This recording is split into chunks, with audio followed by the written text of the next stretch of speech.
کہ پچھلی گورنمنٹ جو ہے وہ اسٹاک ایکسچینج کو بینگ گورنمنٹ جو ہے وہ انڈیکیٹر یوز کرتی تھی اپنی پوزیشن بتانے کے لیے کہ ہم اس وقت کتنا مضبوط ہیں, یا وہ چاہے ڈمی ہوتے تھے یا چاہے وہ ریئل ہوتے تھے, مگر یہ واحد گورنمنٹ اس دفعہ انہوں نے کسی بھی ادارے کو اس کے لیے یوز نہیں کیا کہ آپ وہاں جائیں اور اس کو انڈیکس کو جو ہے نا آپ اتنا کر دیں اور اتنا بتائیں کہ ہماری یہ گورنمنٹ جینوئنلی جو ہے وہ ہر اس چیز کے اوپر کام کر رہی ہے جس سے ہم اپنے پاؤں پہ کھڑے ہو جائیں. یس, ایک بہت امپورٹنٹ چیز جس پہ ابھی بھی ہمیں کام کرنے کی ضرورت ہے وہ ہے مہنگائی. جہاں تک آپ نے پیٹرولیم کی جو مصنوعات ہیں ان کی بات کی, وہ بجٹ ہوتا یا نہیں ہوتا وہ ویسے بھی منتھلی بیسس کے اوپر ہم لوگ جو ہے وہ اس کو سر بجلی کی قیمت بھی آپ نے بڑھا دی, حالانکہ ہمیں تو یہ نوید سنائی گئی تھی بجٹ کے موقع پر کہ آئی ایم ایف نے کہا تھا بجلی بڑھا دو, ہم دیکھیں ڈٹ گئے سامنے, ہم نے کہا ہو ہی نہیں سکتا, اس کے بعد بجلی کی ریٹ بڑھا دیا آپ نے. نہیں, میں کہہ رہا ہوں نا کہ علی بھائی کچھ ایسی چیزیں جن کی ڈائریکٹ جو ہے نا وہ پاکستان کی عوام سے جن کا تعلق ہے وہ اس کے اوپر ہمیں کام کرنے کی بہت اشد ضرورت ہے, بہت. سر تو یہ کام کب ہوگا؟ ادارہ شماریات رپورٹ جاری کرتا ہے اور اس میں آپ دیکھتے ہیں کہ چیزیں تمام تر چیزوں کی جو اشیاء خوردنوش کی قیمتیں ہیں, جو ضروری اشیاء کی قیمتیں, اس میں ہوش روپے اضافہ جو ہے وہ دن بدن ہوتا چلا جا رہا ہے. گیس بحران جنم لے رہا ہے, چینی کی قیمت جو ہے وہ اوسطاً 100 روپے سے فی کلو زائد تجاوز کر چکی ہے. سر آپ لوگ باتیں بہت اچھی کرتے ہیں, جو ہمیں فیکٹس اور فگر بتائے جاتے ہیں وہ یقینی طور پر بہت اچھے ہوتے ہیں, لیکن گراس روٹ لیول پر ریالٹی اس کے بالکل برعکس ہے. سر پیٹرول کی قیمتوں میں جب اضافہ ہوتا ہے تو ہر چیز کو اس پر جو ہے وہ اثر انداز ہوتی ہے, قیمتوں میں آٹومیٹکلی اضافہ ہوتا ہے, عام آدمی پر اس کے ثمرات نمایاں نہیں ہو رہے نا. سر گیس 24 سے لے کر 5 تاریخ تک 3 تاریخ تک غالباً بن رہی, کتنا بڑا صنعتوں کو جو ہے وہ ایک بہت بڑا دھچکا لگا, پھر قیمتیں بڑھتی چلی جاتی ہیں. آپ کہتے ہیں جی چیزیں بہتر ہو رہی ہیں, اسٹاک مارکیٹ بہت اچھی ریویو کر رہی ہے. سر کیسے بتائیں نا. نہیں, میں نے آپ سے کہا نا کہ میں تو اس سے ڈس ایگری نہیں کر رہا ہوں نا. میں تو کہہ رہا ہوں سی پی آئی جو کنزیومر پرائس انڈیکس ہے وہ کافی ہیویلی اس وقت جو ہے وہ اوپر ہوا ہے. میں نے آپ سے کہا 3 سال کے اندر جو میں نے اس چیز کو مان لیا, آپ کی بات کا اعتراف کر لیا, آپ درست فرما رہے ہیں, لیکن سوال میرا آپ سے بنیادی طور پر یہ کہ ان چیزوں کو آپ کیسے مینج کریں گے؟ 3 سال کا عرصہ گزر گیا, عوام کو بڑی امیدیں ہیں سر خان صاحب سے, عوام کو بڑی امیدیں تھی تحریک انصاف تھے. سر آپ کیا سمجھتے ہیں آنے والے الیکشن میں اس طریقے سے اس پروگریس کے ساتھ عوام میں دوبارہ جا سکیں گے؟ بالکل نہیں جا سکیں گے. دیکھیں میں آپ کو ایک چھوٹی سی ایگزامپل دے دوں, NA 249 کا کراچی میں ابھی جو حالیہ 6 نمبر پہ, جی بالکل, اس میں عوام کا دکھا ہمارا وفاقی وزیر تھا پانی کا, ابھی 3 سال کے اندر بھی اس نے پانی نہیں دیا تو عوام نے پہلے سے اٹھا کے 5ویں پہ, تو وہ جنرل الیکشن میں بھی کوئی لحاظ نہیں کرے گا. میں آپ سے اگین وہی کہہ رہا ہوں کہ اس گورنمنٹ نے 3 سال میں بہت اچھے کام کیے معاشی اعتبار سے, مگر جو کنزیومر پرائز انڈیکس ہے جس سے لوگوں کو افیکٹ ہوتا ہے, جو لوگوں کو جس کے لائف اسٹائل کے اوپر فرق آتا ہے. یس, ہم لوگ ایگریکلچر کنٹری ہیں, بیس کنٹری ہیں, ہمارے پاس اور بہت سارے معاملات بھی ہیں, مگر ہم ابھی بھی اس کے اندر وہ ڈیلیور نہیں کر سکے. سر ایگریکلچر کے حوالے سے آپ نے کہا تھا کہ ہم نے کافی ڈیولپمنٹ کی, اس حکومت نے بڑی توجہ دی. سر گندم بحران بھی یہی پیدا ہو جاتا ہے, آپ کہتے ہیں ریکارڈ گندم پیدا ہوئی ہے, ملک میں آٹے کی قلت پیدا ہو جاتی ہے, یا تو بحران پیدا کر دیا جاتا ہے فلور مل ایسوسیشنز کی جانب سے بھی. سوری میں آپ کی بات انٹرپٹ کر رہا ہوں. اچھا, ایک چیز ہم نے یہ بھی دیکھنی ہے کہ جہاں ہم نے بہت ساری اچھی ڈیولپمنٹس کی ہیں یا بمپر کراس ملی ہیں, یا ہمیں جو ہمیں ملنا چاہیے نا بیسیکلی اس کا ریٹرن وہ ہمیں نہیں ملا. آپ کو پتہ ہے بہت ساری چیزیں جو ہیں وہ ہمارے اداروں سے بھی ریلیٹڈ ہوتی ہیں, جو چیک اینڈ بیلنس. اب کراچی کے اندر آپ دیکھیں سندھ بلڈنگ کنٹرول اتھارٹی کو, سر آپ میرے سوال کا جواب نہیں دے رہے نا, آپ نے مجھے انٹرپٹ کر دیا, پلیز میں چاہوں گا آپ سوال کا جواب دے دیں. آپ کہتے ہیں کہ ایگریکلچر بیس کنٹری ہے, سر تو پھر آٹے کا بحران کیوں پیدا ہوتا ہے؟ فلور مل ایسوسیشن کی جانب سے کیوں ہڑتال کی دھمکی دی جاتی ہے, قیمتیں بڑھانے کی بات کیوں کی جاتی ہے؟ آپ لوگوں کی کیا حکمت عملی ہوتی ہے؟ جو ادارے دیکھیں, جو ادارے ہوتے ہیں نا, جو اداروں کا یہ کام ہوتا ہے کہ وہ چیک اینڈ بیلنس رکھیں.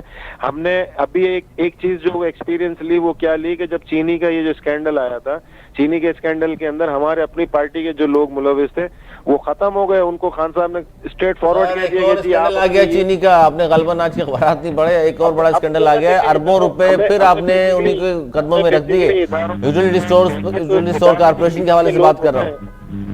بیچ کے لوگ ہوتے ہیں جو اصل لوگوں کے جیبوں سے پیسہ نکالنے والے, جن کے بارے میں آپ بات کر رہے ہیں کہ جی خان صاحب نے سائیڈ لائن کر دیا. سر سائیڈ لائن کیوں کر دیا؟ جتنے انہوں نے پیسے کمائے ہیں وہ عوام کی جیبوں سے نکلا ہوا پیسہ وہ واپس لائے نا. سر NRO دے دیا آپ نے, بجٹ پاس کرانا تھا.